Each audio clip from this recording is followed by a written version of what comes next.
battle out here. Theo Wan here with Kim Moran. And we got a good one out here as we see Coude out in the whites going right to left on your screen. Cedric Cormier firing it forward, finding Frederic Paulin. And so there's a few schools representing Coude here, and let's see what they can do on their first defensive point. And is it ruled in a goal? It is. That's a break for Coude. That is Allison Duclos finding Luc Richard. Duclos and Cormier here doing a really good job of showing some assertive handling right off the bat. Good job from Coude from New Brunswick. They're showing that they're used to this kind of tempo. They can get on the field and do some pretty assertive things right from the get-go. Way to start and get a break right from the beginning of this game. Coude coming out very strong. Yeah, we saw Humberside trying to maneuver it a bit, but unfortunately turned it over near midfield here. And Kim Moran, as someone who speaks en français, you're going to help me with some of these French prononciations. We're going to do our best here as someone who's anglophone. Kim and I Exactement, sans problème. On peut parler en français pour les familles qui viennent du Nouveau-Brunswick. On est ici, moi je vis en Ontario, mais j'ai grandi au Québec, en Gaspésie, donc on peut commenter certains points ici en français pour s'assurer qu'on inclut toute notre population du Canada. Donc on vous salue ici des championnats secondaires. So you got that, Theo? Yeah, whatever you just said. I love that there's the big French-speaking population out there in Moncton as well. Here's Humberside back out on offense. See Blake Johnson working it through. That's number 26. And you see some players elected to wear pants and hoodies, and so you know the weather is still going to be a bit cold out there. We saw that playing some tricks earlier in the game on the first stream with both teams going with the zone look, etc. That throw is going to be ruled out of bounds. And so now Coude, a second break chance. Can they punish it right away? Good movement off the stack, looking deep for Ella Gaudet, excuse me. Now needing a reset. Anything to comment on the wind, Theo? If you commented on the first game, do you know where the wind is currently? Unfortunately, I do not. So we'll need someone boots on the ground to help us there as a little flip. Erica Bro is going to catch that one, and Lawrence Duguay is going to throw the assist. And just like that, it's a quick 2-0 here. Great job here, Coude, just making sure they show how solid they are. 2-0. I'd be curious to see where the wind is currently, because there's a couple shots that we saw, they looked off. It looks like they were a little bit hesitant on trying to get those deep strikes off. The strikes that we got from the back of the stack seemed pretty open. And so I'd be curious to know, we'll communicate with, like I said, the boots on the ground that we have to get a better understanding of where the wind is. But hey, it's almost, this situation is blink and you'll miss it, because they just really struck quickly. They've had 2 break chances, and on the first chance they get, they do it. So that's really impressive to see the coaching staff of Coude really showing their might right now, because they've drilled it into the players. Hey, when we get a break chance, we're going to take advantage of it right away. And this is quite the trek too. I was thinking of how far Moncton to Cambridge would be for these players. It's not close. Coming here and getting some high quality competition.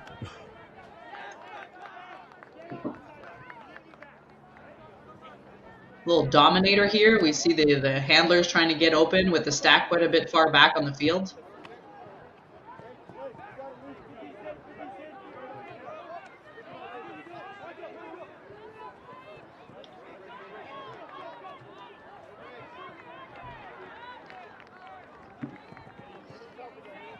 Really trying to get open on this dominator. We have the three handlers here. The stack feels a bit far back. We don't see many of the players that are in the stack further downfield.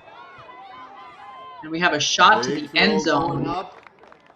And it's just a little too far, and that's been emblematic of what we've seen from the Huskies so far. Yeah, their coaching staff they're gonna have to figure out what's maybe settle some nerves on. This is the first pool play game for both teams. Jeff Simonette, Sarah Kidd, who's an ultimate legend out here, I believe a former alumni as well, along with Thomas Meyer, the coaching staff for Humberside here. They're gonna have to dial something up if Coude brings in another break. This throw gonna pop, and once again on the backside, able to catch it. So they're able to stick with it. And they have a bit of a smaller roster, does Coude, but that sometimes bodes well because everyone gets in the action, etc. And conditions a little bit still right now in this game, as we've been told. So we'll see how teams adjust to that as well. It's important to keep in mind in the situation that we are the beginning of May, so a lot of these players haven't had the chance to throw outside yet. Most of these players have been coming from an inside game, which is notoriously very different from an outside game where you have a lot more factors to contend with when you're throwing.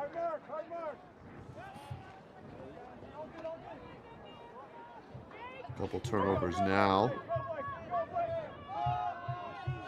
And they're just going to huck it right away. Big throw, not in just yet. Fortunately, we don't have his name on our roster sheet, so can't identify right now, but looks like there might be a travel call because I don't think he tapped it in the right spot.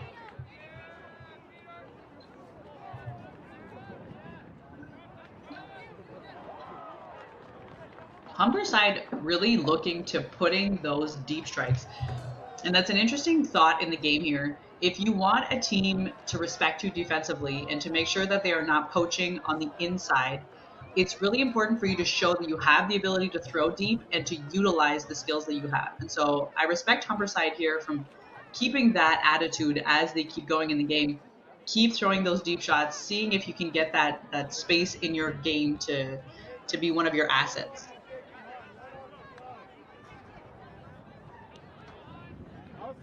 Humberside with the disc still just not in the end zone just yet. See if he's able to flip it in. Does just that. Once we get names, we'll let you know who actually were the ones who scored that. But it's 35-20 right now for the Huskies. And so that stops a bit of a run. We'll get a first chance to look at Coude on offense. And Kim, you know how important that is, that third point. I was always told by a volleyball coach, I know different sport, but that third point is really important because it's either going to be 2-1 or 3-0. And certainly the Huskies did not want to stare down a 3-0 deficit. Exactly. Somehow 2-1, you think, listen, we're down, 2 breaks? It's not great, but it's not a hemorrhage. 3 breaks, at some point you start thinking, okay, this is starting to feel like a bit of more of a dire game. 2-1, that's fine. We can totally come back from that. So we were advised that there's not too much wind going on right now. So a lot that the players have to contend with is mostly just getting used to throwing outside, new conditions. It looks a bit chilly. We see people with quite a few coats out there. And so getting used to your hands being coaches are definitely catching under these. Yeah. Catching under these conditions. The coaches are dressed up in pants. Yeah.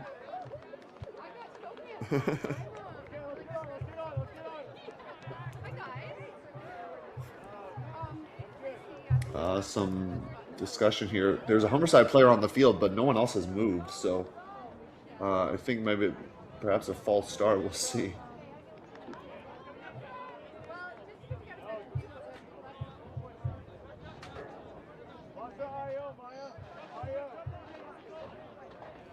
So Kim, do you? I know you don't play. I don't know if Kim, players. if you play as much mixed here, Kim, but can you explain some of the gender polling rules here, as we see, like you said, 4 female matching players on the field? Yeah. So I don't play that much mix, and that is a great question. Is it on offense that you choose? I will answer. I will answer said question. I will Basically, defer to my Ultimate Canada rules test. So whenever there's a dominant gender on the field, so 4 female matching players, for those tuning in that may have not seen Mixed Ultimate before, that will be the gender that pulls. So when there's 4 female matching players, a female matching player will pull, and then vice versa on the male side, and that gets decided in the beginning of the game. It goes with ABBA, which means ABBA. So the first gender you put on the field only pulls once and then after it's 2 from the other genders. We see a nice block from the Huskies there. Unfortunately, we don't have his number either, so number 9 getting the block. So we're working through that right now. Some technical difficulties we're going to work through. Struggling. The roster that we currently have from Humberside has 3 number 10s, 2 number 23s, 3 number 25s. So we're trying to get updated rosters. Yeah, we'll work it through. We'll work it through. We'll get there eventually. That's the goal.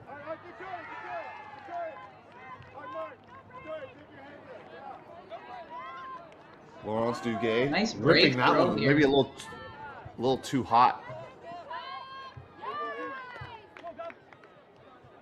A lot of turnovers here on this point. See who can push through. Duguay from Le Coude doing a great job getting open. She's often very mobile, and you can see that she's assertively moving on the field, trying to get to that handler spot.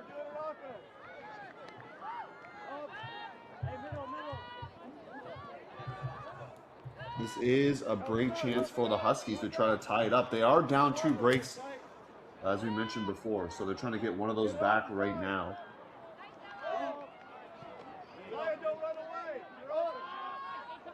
Nice little inside throw. That's great vision. And they'll put it in. So a second score here from the Huskies. They get the break. All set up from that inside throw there from Lachlan Walls. Humberside seem to be looking to defer a bit to their handler isolators. So they like their dominators from the handler perspective. Feels like that generates a lot of the movement, the disc movement on their lines. It seems like they struggle sometimes a little bit on the continuation from the stack portion, but the handlers are used to moving and they move well on the field, and that seems to be helping them to get this disc moving. So we're 2-2, Humberside versus Le Coude from New Brunswick. Justin Vigor is throwing the assist there.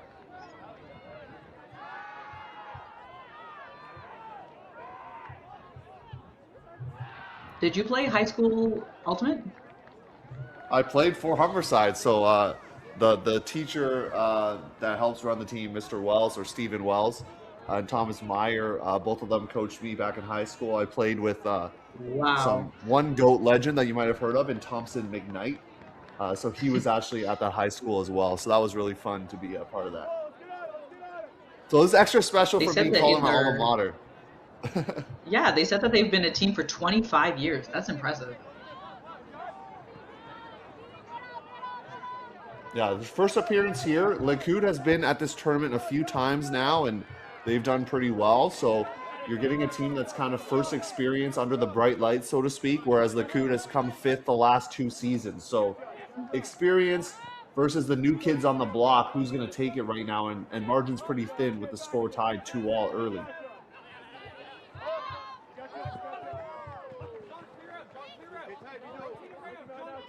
Humberside keeping their staff very deep on the field. So as you see here on the screen on the right side, we cannot see the stack from Humberside, which may be limiting their options.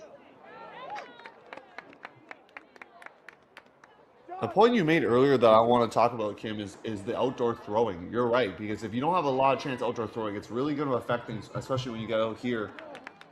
And Le Coude's going to make sure of that one. They get the hold. Wasn't clean, but they'll take it regardless. And it's 3-2 Yeah, when now. when you're at this point of the season, so we're talking beginning of May, potentially these people, specifically if you come from New Brunswick, Toronto gets a little bit warmer earlier, but New Brunswick, knowing from around, I guess, BC, you don't have many chances to throw outside at this point, and just getting used to catching with your fingers when it's cold, throwing, the motions outside, getting used to the wind gusts, everything is new. And so as the season progresses, when you start in May, June, as the season progresses, you often get a lot more confident by July, August. You've thrown outside, you're used to it. It starts to get a little bit warmer. So they're doing a great job here. We had one point that had a little bit more turnovers, but honestly, from the beginning, it's quite impressive considering we're beginning of May. These players are doing a great job catching and throwing pretty reliably. Yeah, and of course, high school season ends earlier than that, but I know Kim knows the benefits of this. We're hoping that a lot of these players end up playing junior club because that's where you're going to get the real development. Like you said, playing in the summer, you practice twice a week or more, you get out to these tournaments. So we're hoping if you're a young player watching, you go and play club, go play, and then eventually try to compete at the Canadian Ultimate Championships in the juniors division and perhaps beyond as well. But an underrated skill you just mentioned is catching. I think a lot of youth players, they talk a lot about the throws, right, Kim? But catching is super underrated and something you really do need. Yeah. You got to get used to catching up throws from all different angles, and that just takes time as Humberside working a little pitch and catch into zone look. In Callahan country is where they are right now against this Coude zone. Humberside really focusing on moving from one side of the field to the other as opposed to trying to crash through the zone, which I'm always a little bit more of a fan of. So I'd be curious to see where their thought process is here. If you move from side to side, it often takes a lot more time to gain yards. We saw, just like you mentioned, we're close to the end zone, so we want to keep it moving. And for a lot of these players, this is their first experience playing Ultimate. There's been a lot of good discipline, I'll say, with the stack. You can see both of these teams being very well coached, very well disciplined, when to cut off the front of the stack or when to make a continuation cut.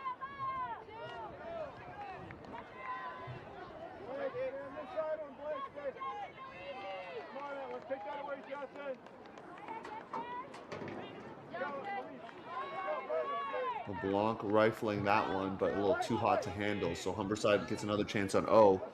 William Fletcher walking up to it, being marked by Gabriel Bro.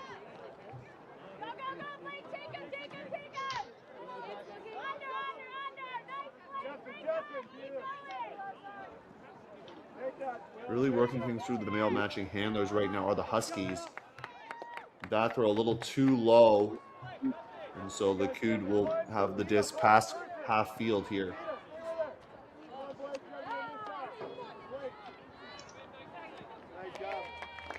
And a nice throw there from Remy Chan Tang.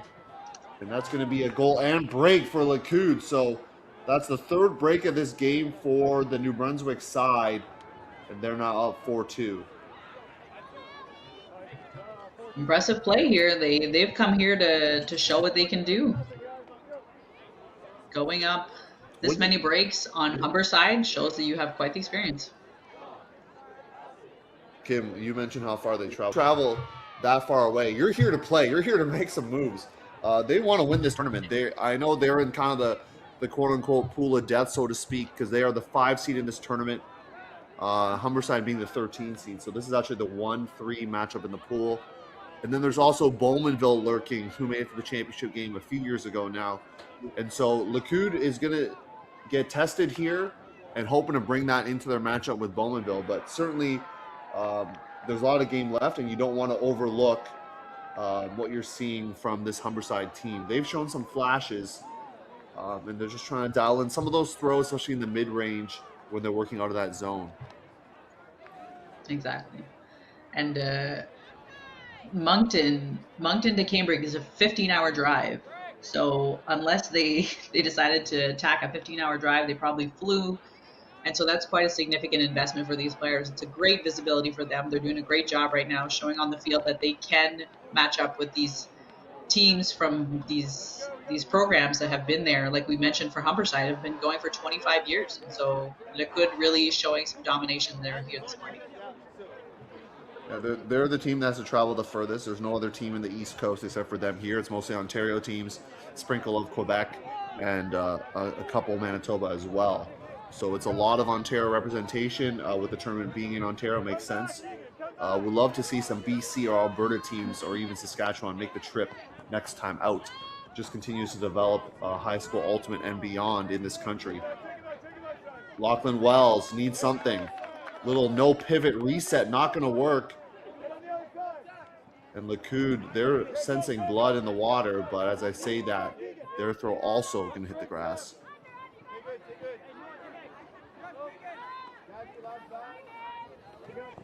Evan Price with it. It's a little reset. Nice little inside throw. Wells in power position. Or Walls, excuse me, not Wells.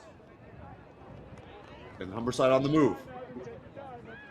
The Coude player took a tumble, and I think he might be calling a travel here. That was Samuel Valtour, excuse me. Ball's really quarterbacking this offense. He has the disc in his hands pretty much every other throw, ensuring that the disc keeps moving, that they keep having options here on the field.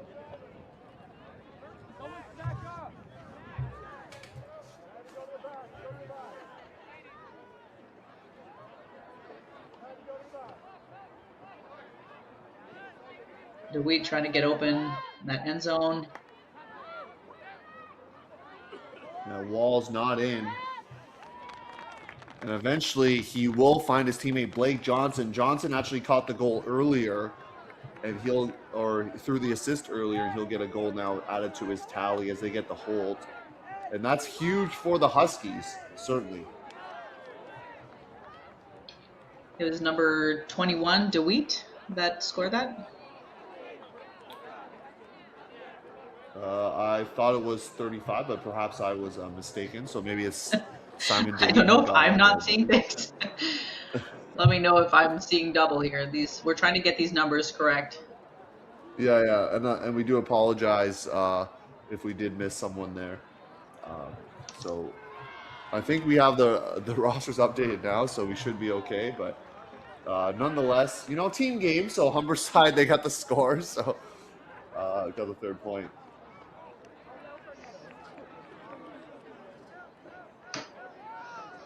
And we see former female matching players on the field, so that means a female matching player will pull.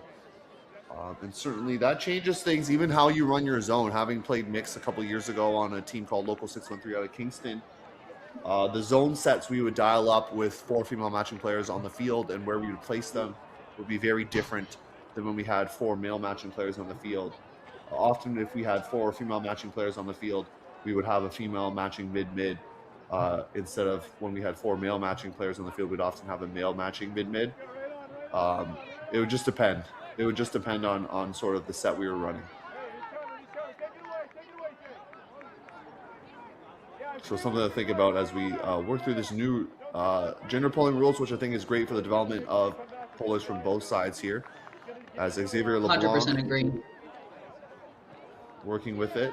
I know, Kim, both of us, I come from a more open background, you're more women's background, but certainly mixed, getting some traction, especially in the high school scene. It allows smaller schools or programs like Coude to field a team, because if this was an open women's tournament, I don't know if Coude would be here. Exactly. It gives more chance for these schools to bring a roster. An attempt here from LeBlanc that... Yeah, trying to go trust throw. It looks like a foul is called by Gaudet, excuse me. I don't know if that's really a foul. The defender was face guarding pretty heavily there, Kim.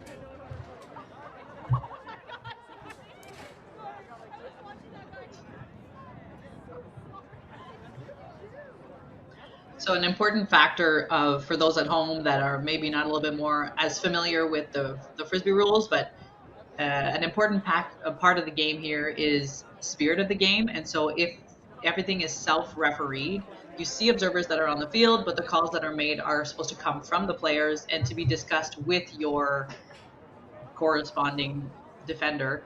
And so in this situation, if there's a foul called, she would say there's a foul, and then you discuss with the defender that is on the field with you to try and mediate and come to an agreement between the two of you of what you think the final call will be. It's a very important element of the game that we want to emphasize on early on, because it's really a skill. When you're in the play and you're in it, and we're all very competitive when we're athletes, when we're on the field, it's an important skill to learn, to just try and calm yourself down, to have a reasonable discussion with someone. It's a very tough thing to do. And so they're doing a great job here on the field. They did go to the observer. This is something that if you cannot come to an agreement with your defender of what the call should be, you can then go to an observer and get their ruling. And once they make the ruling, that is final.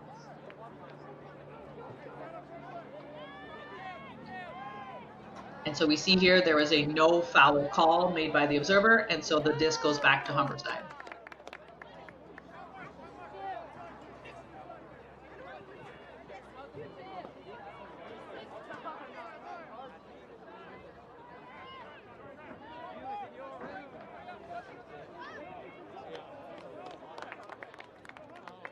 Impressive throw around here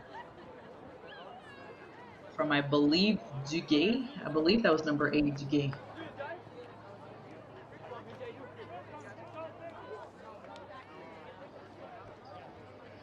We couldn't quite see what the turnover was right when the disc got tapped in after the no foul call. I'd be curious to see what would have happened there. It seemed like it was right from the person who picked up the disc.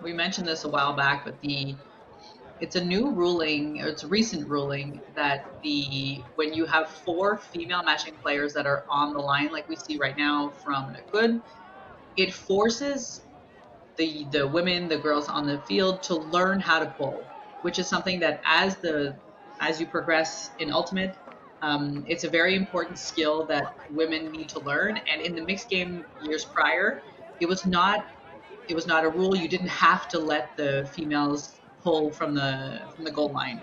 And so it forces them to really learn and how to do that and progressing in your game. It's an important part of a defensive line, of learning how to pull and learning where to put it on a field. And this will help them if they go to the club women's division as well, where if they're playing D-line, would be asked to pull, etc. So, like you said, Kim, just great skills. You talked about kind of the life skills as well with learning to resolve calls and also with the pulling. As we get a huge block here, an immediate shoot into the end zone. You love to see that. Big throw for Humberside. So impressive. It takes a lot of wherewithal and composure to get a big block like that and right away pick up the disc and make a good decision on that. And number 13 here, we don't have her on our roster, which is super unfortunate. Don't have it. I would love to give her the props that she deserves because honestly, showing that level of athleticism and also being able to show composure and making a great decision, she deserves to go back on that field. Yeah, girl. That was super impressive. Yeah, I believe, was that 16 on the reception? I believe Tilly Faustino catching that one, I believe.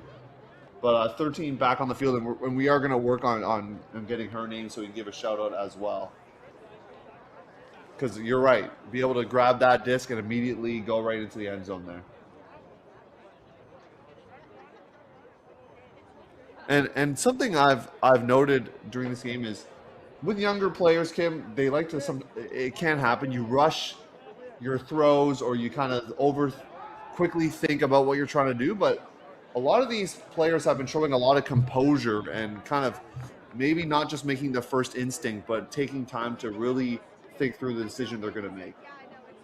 Exactly, and that's something that you learn as you progress through the game because you just get so hyped, especially playing on the D-line. It's really hard to be very aggressive and playing some tight defense and then when you generate the turn and you have to go on offense and all of a sudden you have to slow your heart rate down, you have to make good decisions. It's a big mind shift. It's something that you learn as the game progresses, as you develop and gain more experience. Oh, nice hands here. Number 8, Duguay. That's Duguay. Duguay's everywhere on the field right now. Laurence Duguay throwing this high pop-up throw, and good safe play from Humberside there. Often you see a male matching player bearing down a female matching player trying to catch it, but no contact was made. It was safely taken away here. And with 4 male matching players on the field, we saw Humberside go with an exclusive cup with just all their female matching players. All 3 were around the disc, allowing some of their male matching players to handle downfield responsibilities. And a zippy throw, and a little bit behind the receiver there. I So do the find kid the gets another cup chance. is double teamed. I mean, I can't make calls when I'm not on the field, but the Humberside cup is a bit tight. Lachlan Walls kind of almost like blocked out like a volleyball player, and he has the disc now.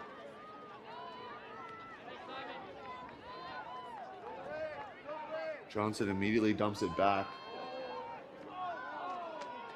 Good effort from the Huskies, but another break chance not able to convert. This will be the third offensive chance here, 0-3 for Le Coude on this point. Xavier LeBlanc, he's been at the handles as a quarterback for this offense.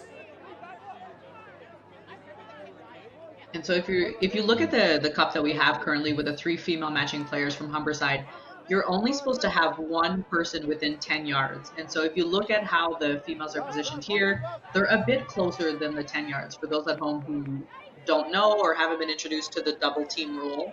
And so the person who has the disc could then make the call saying double team. The players that are too close have to back up and the stall has to come down by 2. Simon DeWitt being involved in that call there. I remember we were trying to figure out if he scored the goal, but I believe it was him that scored the third goal for Humberside there, number 21. As he's involved in the call here with one of the Coude players, Erica Bro, I believe. DeWitt really being assertive on the field, showing a lot of athleticism. He's often involved in cuts from the stack, and so an important part of the cutting staff from the Humberside side. Yeah, DeWitt and Gabriel Bro, discussing things here, number 22 in white. No call.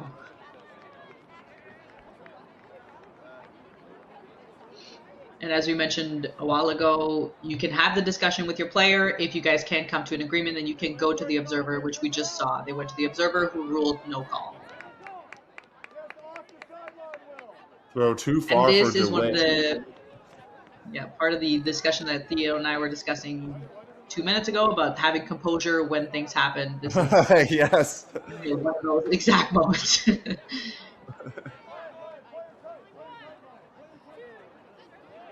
Duguay always looks like she's ready to load up the back end here. She's a lefty. Instead. Walls gets another block on this point, swooping in. Been really impressed with Lachlan Walls. Good spirit, too, after he was bumped by Chen Tang.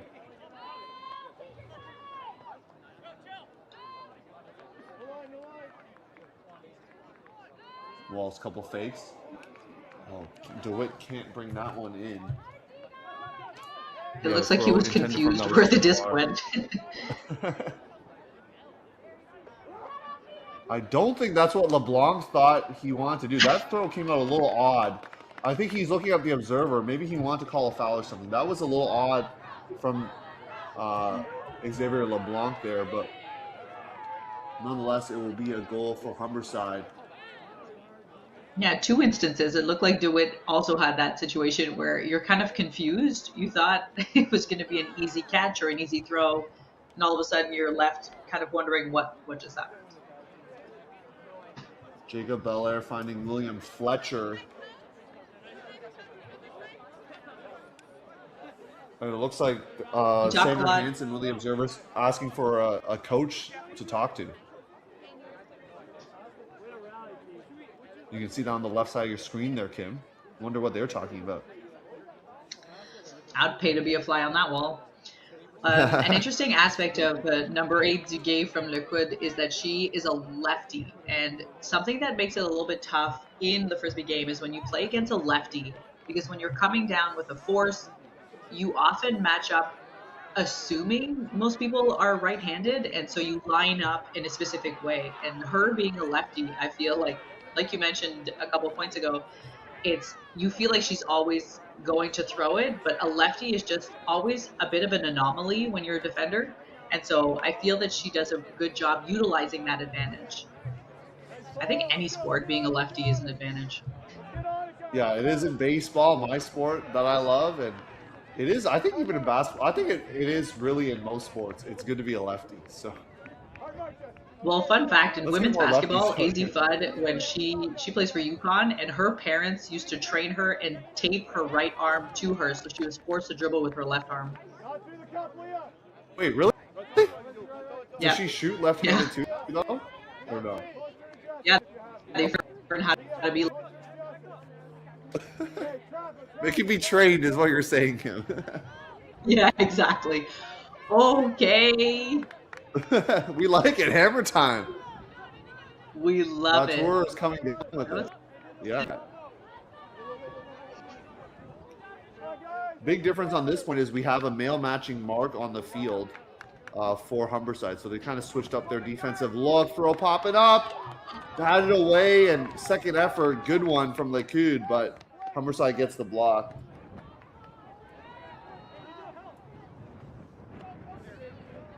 I think it's 21 Duclos that gave us that beautiful hammer and showing some real dominance on that field, being able to throw cross field very assertively. Allison Duclos.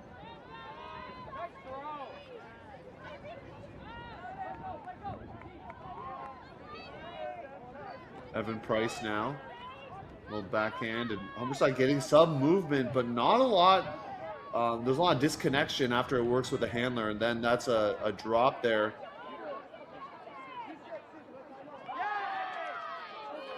And a nice swoop in D for Humberside. That's Price once again.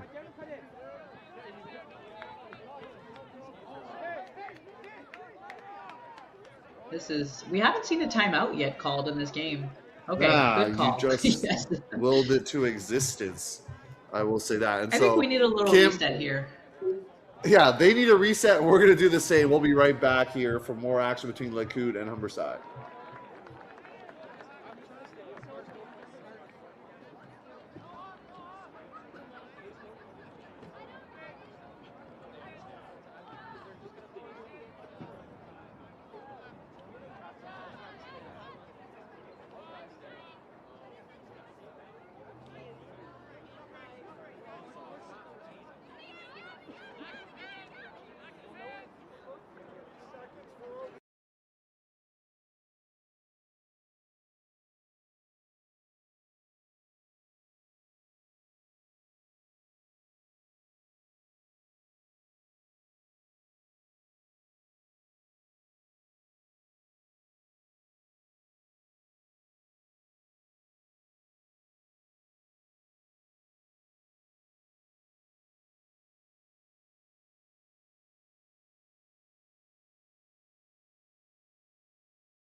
Back on the field after a timeout, we see a very interesting end zone set here from Coude in white, going right to left on your screen. The player really far in the end zone here.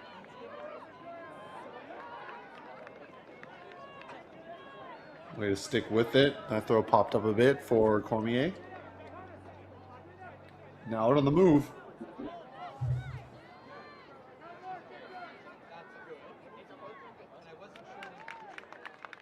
Nice little flip from Ludwig Imbo. Another lefty on this team. How many lefties have they got on this squad? They just recruited left-handed people. They held tryouts and they said, just bring left-handed people. If you're a lefty, I liked the end zone set they had because oftentimes the trouble you run into on an end zone is it feels very crowded. And so it was interesting that they started off providing a lot of space for their isolating cutter. That being said, it felt like they quickly went into a middle of the end zone stack, and then it felt very crowded. And so I'd be curious to see if they attempted to either keep that side stack that they had so that they really gave that space for an isolating cutter a little bit more time. You can have your handlers then activate into the end zone just to give them a little bit more space, because it did kind of come crowded pretty quickly. But great job, they got it done. Pool play games at this tournament are to 13, and so if Le Coude would score here, it would be half at 7. I believe it will be half to 7, even if the halftime cap goes, just because Le Coude's next score would be 7. And you can't have half tied. I've played in leagues where you can have half at, like, rec leagues or something, Kim, where they take half of the score tied. That just doesn't make sense. There has to be a team that's leading to take half there. Jacob Belair finding the now identified Ali Simonette. So Simonette has been playing well. We mentioned her throwing that big score, and she has the discs now, and she's been a handler to watch for this Humberside team. Yeah, shout out to you, Ali. You've been playing great so far. She'll watch Humberside was doing a great job trying to stay active. The handlers were really dominating in that set here, trying to get through that zone. I'm not sure if there was a hand on it, but that around just hit into the turf. I love that these younger handlers, right, high school scene, are trying these big around break throws. They're not just throwing to the open side, because that, as you get to the higher levels, Kim, you play at a quite high level. You got to have the break throws if you're a handler out here. You can't just be thrown to the open side. And these players are learning to do that 100%. At a high rate. And someone who was exceptionally good at that is the alumni from Humberside, Thomas McKnight. I found he was so reliable at just being able to throw breakside constantly. It really opens up your offense, right? To be able to run plays not just from that open side of the field. It opens up the entirety of your field. If you're able to throw breakside as well as open side, the entire field is open to you. And so that's why it makes cutters, the jumper cutters, everyone on your field then has the option of going in using the entire width of the field, which is why being able to throw breakside is such a useful skill as a handler and as a cutter, to be honest. Yeah, you're not just constrained to like half the field. That's what you're saying. Exactly. William Fletcher working with Jacob Belair. Belair moving things forward, finding Maya Vick. Vic had an open player, but going to turn around and reset instead.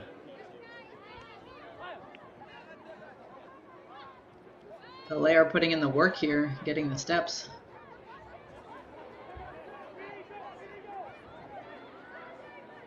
Injury call, it looks like? Or timeout call? Timeout call from Humberside. Okay, they're just suddenly walking on the field, but I like the timeout call. Perhaps sensing that they need to settle things down a little bit. What are you seeing out there from the Humberside offense on that offensive point? We'll stay here for this timeout. What are you seeing from their kind of zone offensive look? And so we see that there's a lot of handler movement, and so every other pass that you see is either by Belair or to Belair, so which means that we have a very handler-heavy offense.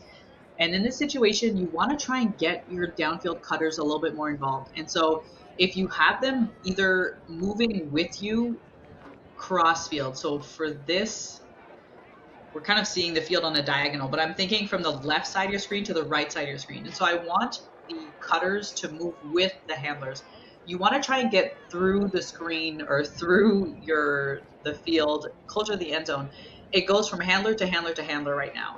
And if you have poppers that come in a little bit closer to where the handlers are in that tiny gap of open space that happens when the disc moves, that's when you can just pop it through and get moving up the field. As opposed to right now, it feels like we're going very laterally. So we're going from the left side of the screen to the right side, back to the left side. And so I think they're doing a good job in this situation here is that they're going to try and isolate a player in the middle of the field. And Liquid is also doing a good job. You see they're poaching on either side of the thrower. Yeah. That's high-level coaching. It really limits the windows.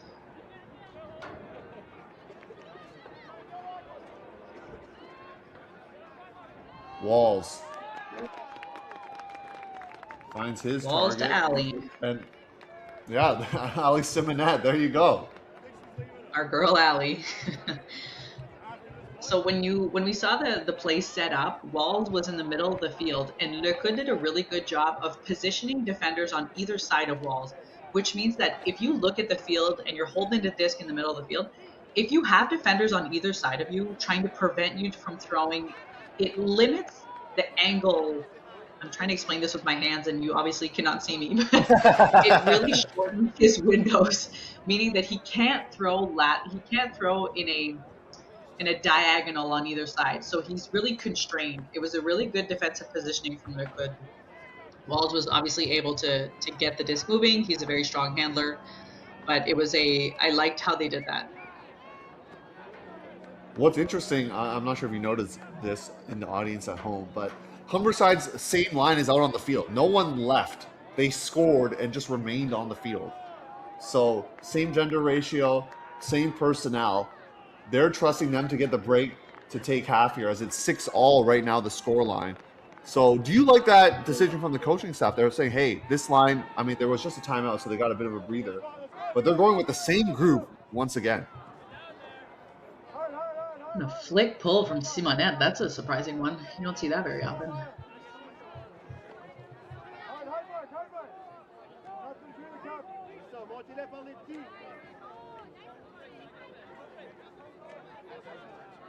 Yes, great job. It's exactly where you want to put it. Tour is working through it. Number 27 in white, and him and a few of these other players have played for the junior club team High Tide out of New Brunswick, so they have that experience, along with Duguay's another one, and Duclos. So there's a lot of them who've got this junior club experience. They're really showing it out on the field as they're trying to take half here with the score tied 6-all. And a foul on the throw for sure, from what I saw. I honestly feel like I'm a paid advertisement at this point, but Simonet did a great job. A couple of throws. I mean, I promise I'm not related. I do not know this lady, but I find she's doing a really good job. If you see her on this defense, she went for a disc and had absolutely no fear, playing very aggressive defense on a male matching player from Le Coude, just really going forward, trying to get that D, having absolutely no hesitation.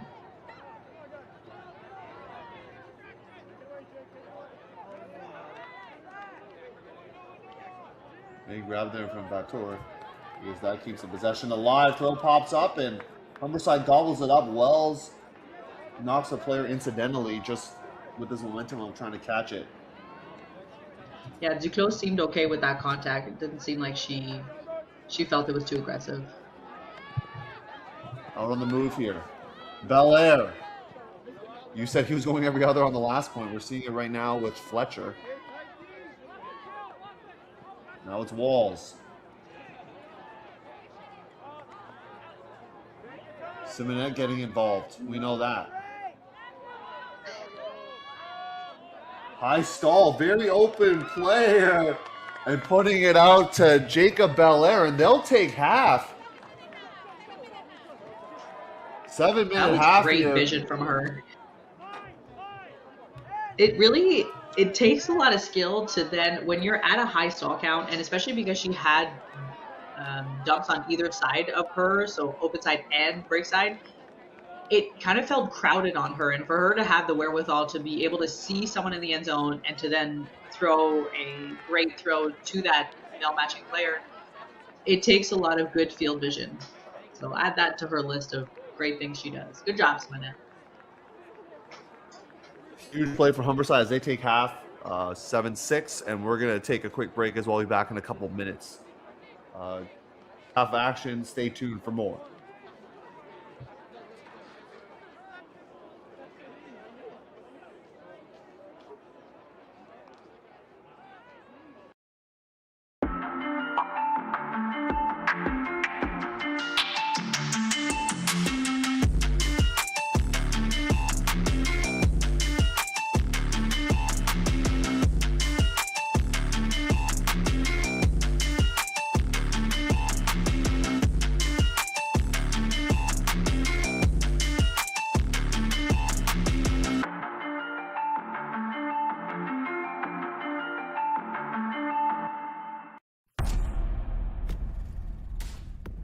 I love working with a team towards a common goal. For the camaraderie. Camaraderie and playing with my teammates. I play for my team. Teamwork and the connections that I can build on and off field.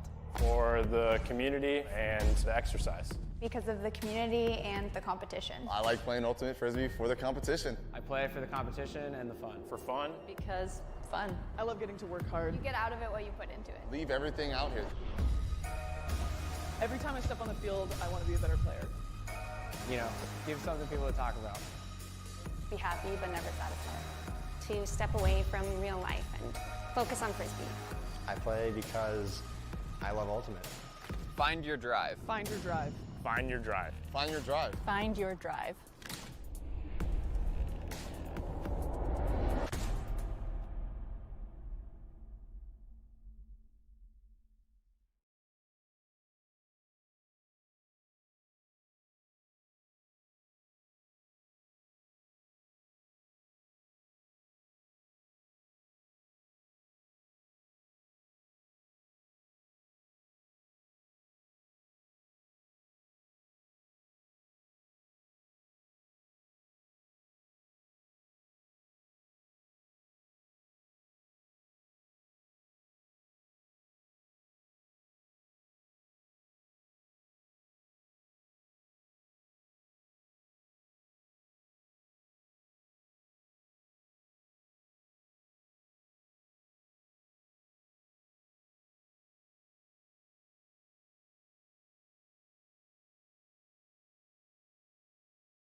Second half action coming at you. Humberside versus Coude in a pool play matchup. This is the first game for both teams here at the Ultimate Canada High School Invitational.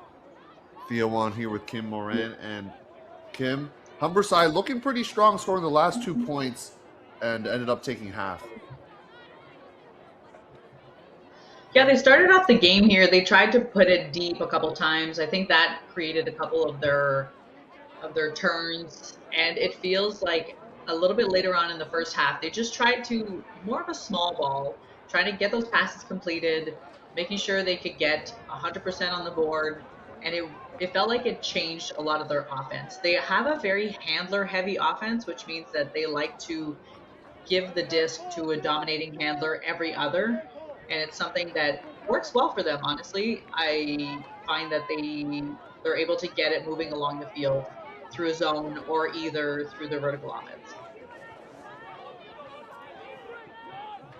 Cormier, a multiple fakes, little inside throw, but it's scooped up by the Huskies. Now it's Walls. Walls. That's a very dangerous throw. There are just so many players in the area. DeWitt was the intended target, but there were 2 female matching players there as well from either side. Just a lot of congestion on that throw. This is a tough spot of the field to throw in. When you are locked on a sideline against a zone, he did a great job getting the disc off the sideline there.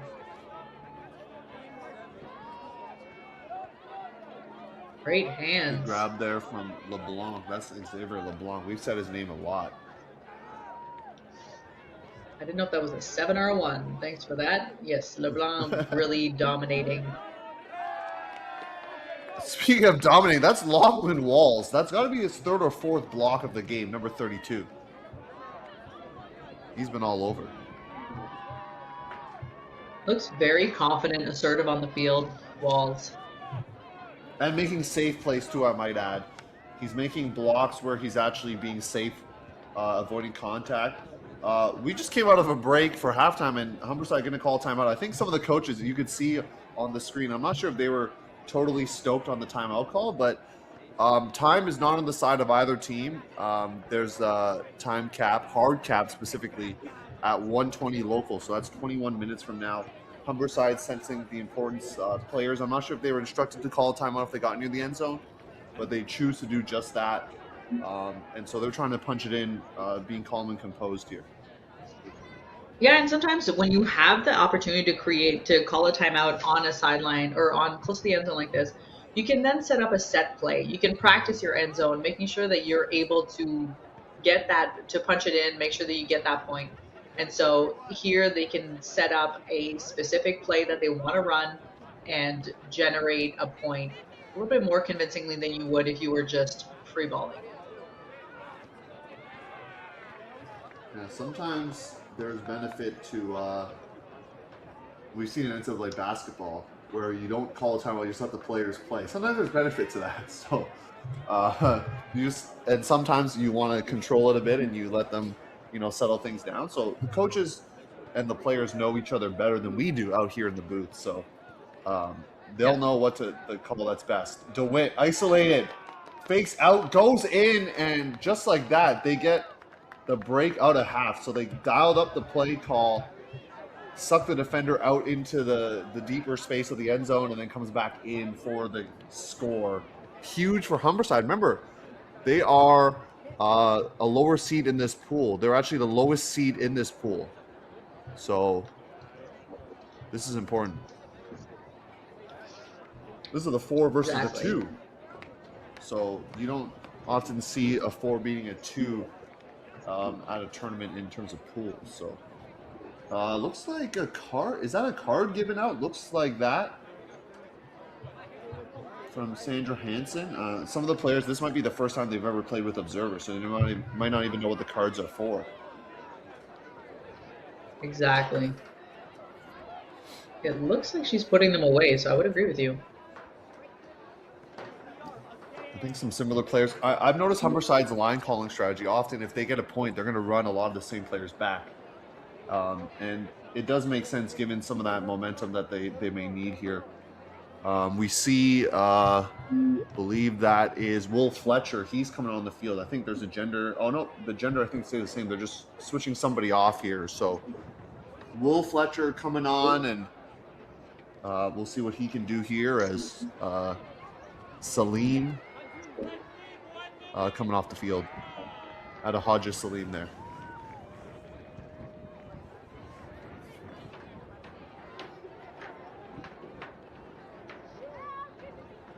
Feels like the wind's picking up a bit. We can see some movement in the pants from the players lining up on the field. It's often a tough thing. I think there's an offside call here. It's a tougher thing when the wind picks up during a game, which means that players often have to adjust how they're throwing mid-game, which is not an easy thing to do. When you're used to having conditions in a specific way, you throw to that, and then as they progress throughout the game, having to adjust things can often lead to a couple turnovers here when people are not used to new wind conditions. Yeah, and what I like right now also from the observers here is they're really trying to explain the rules and such, if there's offside calls or foul calls, etc. A lot of these players, like I said, this is the first time they've ever played with the group in orange on the field, so great to see as they continue to develop this sport here. Maya Vick swiping in for the block, and Humberside trying to score what would be their 4th point in a row. DeWitt isolated in space. Now it's a reset. And we saw Will Fletcher was a late add-on to this line. See if he can quarterback it. And it's DeWitt out of the hands. Had a chance. The throw from Victor Bajic. But Humberside going to stay. They've been really exclusively in the zone, right? That's what you've seen? Yeah. Yep. Oh, they have more of a... They just had a 3-person cup on, and now they have more of like a... What do you call that? Someone that's... Taxi, a little taxi action. Yeah, a taxi on the bail to try and create more difficulties for the handlers to get open. I like that. Throw something different. Yeah, so Humberside right on the end zone line here. Too. Fletcher. He's going to find his teammate, and it's another break. That's Jessen Vigors. Humberside doing a great job of keeping the end zone open. So we talked about this a while ago on the other side of the field. It's very important to allow the space for your cutters to have movement in the end zone. Sometimes teams will crowd too much, and Humberside did a great job of staying on the kind of the middle part of your screen, closer to where we see the other team warming up. They were further at the back of the end zone, really allowing for the space for their cutters to be able to have an opportunity to get open. And here, open side, undercut, it was not a very contested throw, and so they were able to punch it in. 16 minutes by my count left in this game. Coude not out of it yet, but certainly, Kim, if they bleed another break here, I think we might be, it's 9-6, so 3-point lead. My point still stands. Yeah. You get a hold, and then you can get 2 breaks within that 15-minute time block. But if you give up another point here, I think it might be curtains, as they say. Might be raps. What do they do, like raps, in basketball or something? I don't know. I'm not hip with the young language nowadays, Kim. Both of us are a little bit older, so. Yeah, we're going to need our consultants from high school. I bet if we entered one of these huddles, we would not know. And it was a player-led huddle. I don't think we'd know half the things that they were saying. I'm going to be honest with you. We'd need like a dictionary or something. Simonet going with the flick pole. We love that. I think that's your new favorite player. I would never have that inclination ever. You, Simonet and Duguay, I think, are two of your favorite. You're a handler yourself, right? So I think you like to see what other handlers got going on. Big trying to see some. There's definitely some contact. Yeah. That's tough. You got a taller male matching player thrown into deep space, and then a smaller female matching player trying to make a catch. We saw Ellie White earlier getting taken off due to injury. That was more running into her own teammate in the first game, but this situation was a male matching player kind of taking. He was going up vertically, but just getting some contact here. It looks like the all based It's on a the observer. contested foul. Yeah, contested. So you see This observer that we just had, he pushed his fists together. For those at home who are not sure what the hand signals are, there are hand signals for each of the calls. So there's one for pick, there's one for foul. In this situation, you could see that there was a foul call and it's contested. So they put their fists together to show that it's contested, which means the disc will stay with Humberside.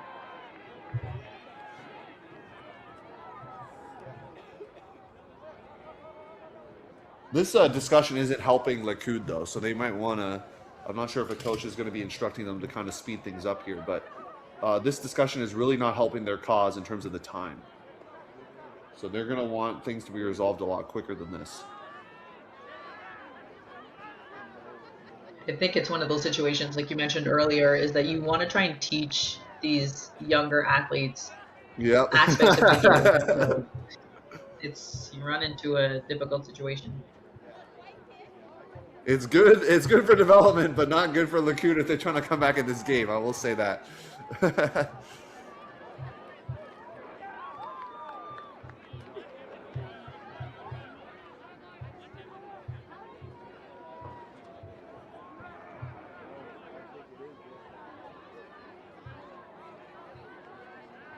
Disc will remain actually in the hands of Le Coude, so this is huge. This will be on the end zone line for them.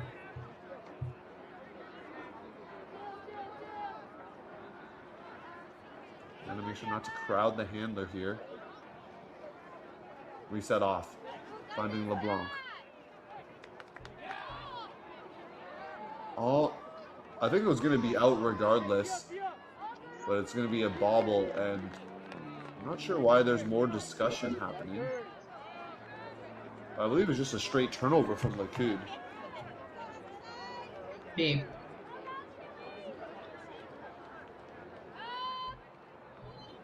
Coming on the reset.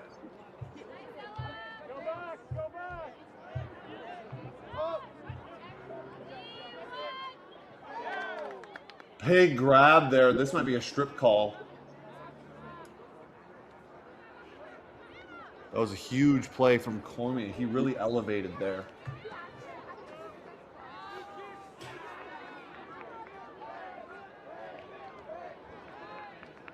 It was a relatively low call game. It's surprising that it feels like things are shifting. Yeah. Until the time started to become the factor for Le Coude here. That's Jacob Belair. Been impressed with him as a handler. And he's involved in the discussions as well with Cedric Cormier.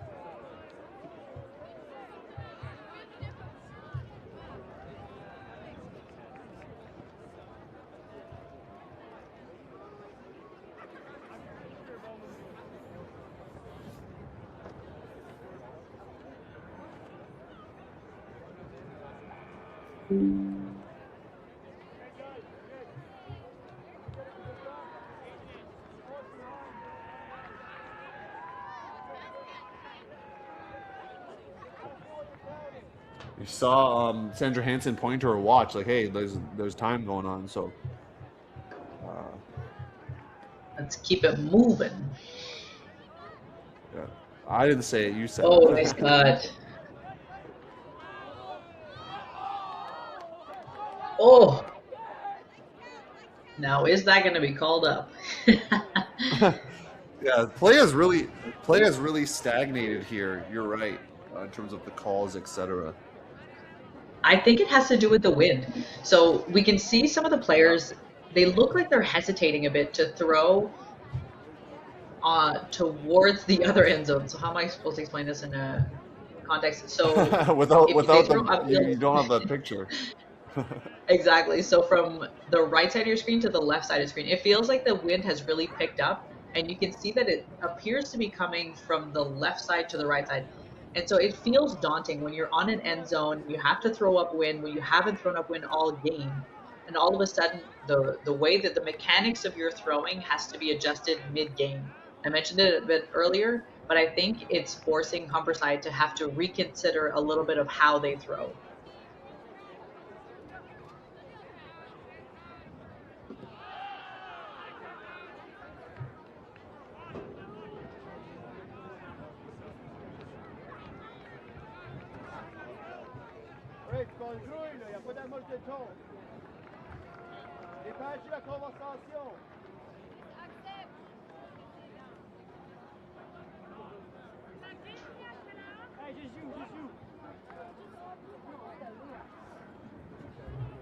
Time is not running on your side, Liquid. We got to get this going, is what I'm thinking. A lot of players, they want to just keep playing. And Liquid's going to have the disc.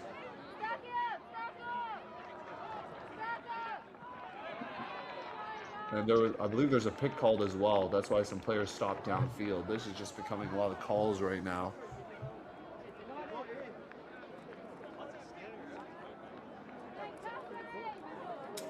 Gabriel Bro with the disc.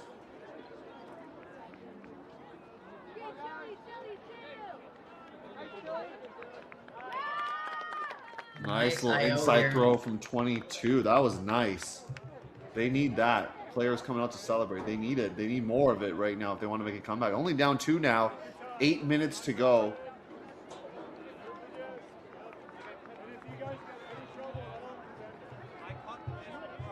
Nine-7. I've seen worse. I've seen worse attempts at a comeback.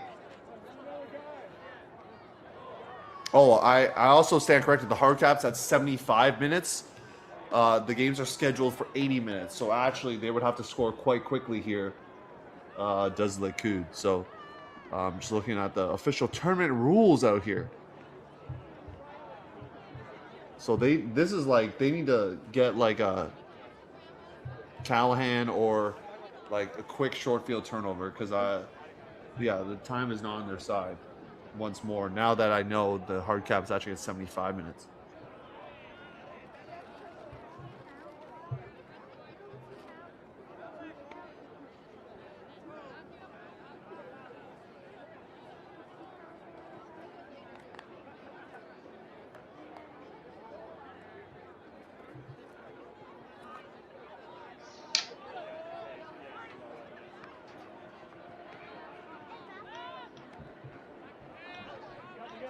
Simonette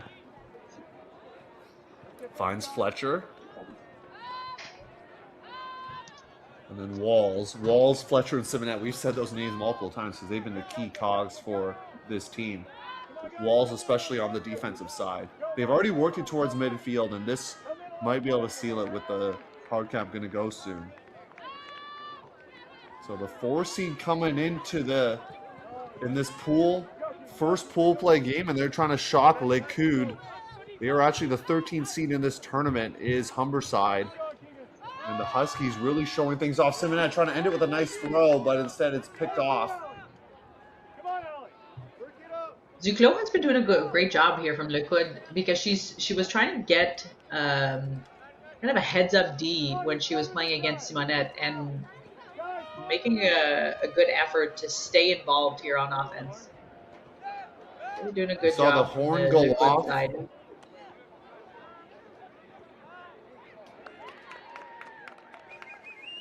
And Le Coude does get the break, in fact. But the horn just went on the previous point.